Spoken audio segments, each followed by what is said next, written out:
Pratibha Patil. Today we are going to learn very interesting and new story in English, and that is topic number 4.3, the Red-Headed League. The lesson Red-Headed League is one of the 56 Sherlock Holmes short stories written by Sir Arthur Conan Doyle. So let's first know about writer Sir Arthur Conan Doyle, born on 22nd May 1859 and died on 7th July 1930. He was a British writer and physician. He was well known for his creation of Detective Sherlock Holmes, one of the most vivid and enduring characters in English fiction.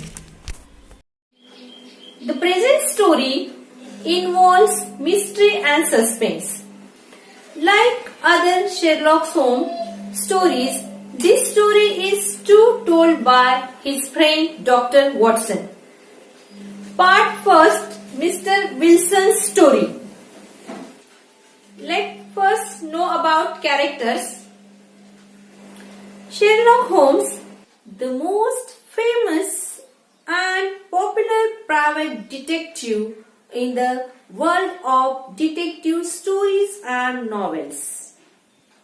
He is known for his keen observation, knowledge of many fields, and ability to make proper and accurate decisions. Mr. Hopkins, an American millionaire who founded the Red-Headed League to help the people red with hair. Next character, Dr. Watson, Detective Sherlock Holmes' friend who assisted him in many criminal cases, and he is the narrator of this present story. Next character, Mr. Jabez Wilson. Mr. Wilson was an elderly fiery red hair. He was a pawnbroker. He applied for advertisement in a person. He got the job, but that brought him into the trouble. Next, Vincent Spaulding. He was Mr. Wilson's assistant.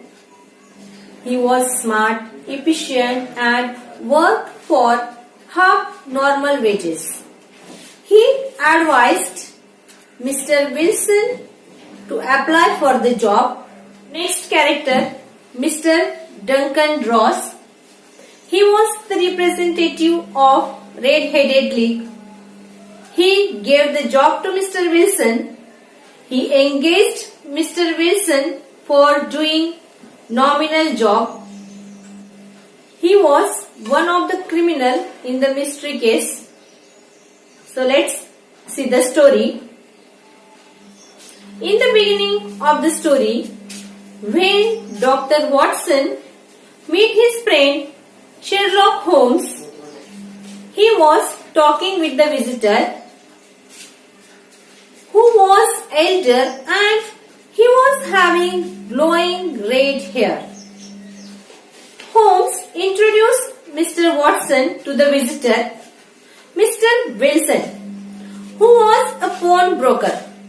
Pawnbroker means a person who lends money at interest when valuable things are kept with him up to the loan is repaid.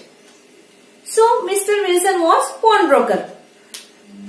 Holmes told him to repeat his story. So Mr. Wilson started with advertisement. To the Red-Headed League, there is a vacancy for a member of the league and the salary is £4 a week for nominal services. red-headed men may apply in person on Monday at 11 o'clock to Duncan Ross at the office of the League, 7 Fleet Street. This advertisement was given in the newspaper before 2 months ago, and it was shown by Mr. Wilson's assistant Vincent Spaulding. He was smart, efficient and working for half wages. But he had a fault. By leaving his work, he used to go down in the cellar for developed photographs, as photography was his hobby. Spaulding explained about advertisement to Mr. Wilson. An American millionaire, Mr. Hopkins, had founded Red-Headed League to help the people like him. Spaulding requested Mr. Wilson to apply for the job. So they both went to the given address. As soon as they reached there, they saw number of the red-headed people. So Mr. Wilson thought, so much competition, he will not get job. So he decided to go back. But his assistant pushed him in the office. When he entered in the office, he saw a couple of chairs and table. And behind the table, one red-haired person was sitting. He was Duncan Ross, who was the representative of the Red-Headed League. And by seeing the Wilson, immediately he declared he was suitable for the job, and he congratulated Mr. Wilson and said all the other candidates to go back. Then Mr. Ross explained to the Mr. Wilson about the job. He had to be in the office 10 to 2 and the pay was fixed at £4 in a week. Mr. Wilson had to copy down Encyclopedia Britannica. The pay was good and the work was very light, very easy. Mr. Wilson accepted the job and started his work. Mr. Duncan Ross was observing Mr. Wilson was doing work properly and not leave the office. He told Mr. Wilson to start the work from A. Mr. Duncan Ross checked again and again that all is right with Mr. Wilson. He was doing his work properly. And every day, 2 o'clock, he used to come and he said Mr. Wilson goodbye and locked the door of office. Every Saturday, Mr. Wilson got his salary. After a few days, Mr. Duncan Ross came only once in a while and after then did not come in at all. Mr. Wilson continued with his work. 8 weeks had passed. He completed A later and now he hoped to get on B soon. But suddenly the whole business came to an end. Then Mr. Holmes asked to Mr. Wilson to an end.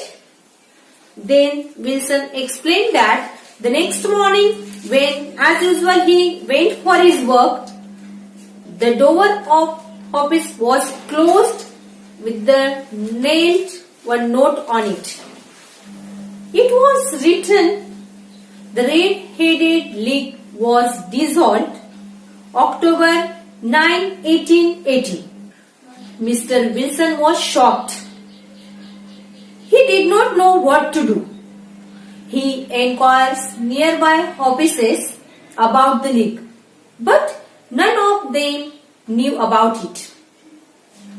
And even the room had been rented under the false name.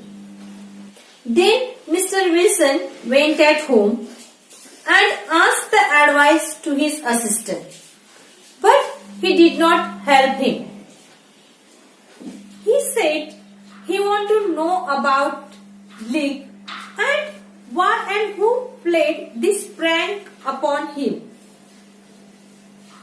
He heard about Mr. Holmes a lot, so he came to him. Holmes found Mr.